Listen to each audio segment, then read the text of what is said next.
আপনারা সকলে অবগত আছেন যে মাগুরায় চাঞ্চল্যকার আসিয়া হত্যা মামলার বিচার কার্য চলছে। ইতিপূর্বে সাক্ষ্য গ্রহণ শুরু হয়েছে।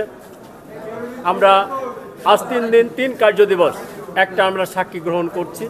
আজকে বিজ্ঞ আদালতে আমরা 10 জন সাক্ষীকে উপস্থাপন করেছি। বিজ্ঞ আদালত 10 জন সাক্ষীর সাক্ষ্য গ্রহণ করেছে।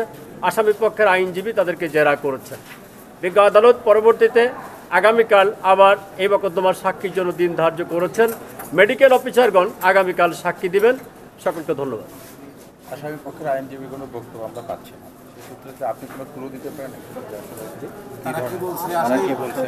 আসামি পক্ষের আইনজীবী যথাযথ উনি জেরা করেছেন। উনি ওনার বেদার ভিতর থেকে যেটা সাক্ষীদেরকে পরীক্ষা করা দরকার, জেরা করা দরকার, সেটা উনি জেরা করেছেন। উপর্যুপরি উনি স্বাধীনভাবে জেরা করেছেন। কতদিনের মধ্যে সাক্ষী শেষ হওয়ার আশা করছেন? আমরা আশা করছি একটা সাক্ষী চলবে। আগামী সপ্তাহে হয়তো আমরা সাক্ষ্য গ্রহণ সমাপ্ত করতে পারব।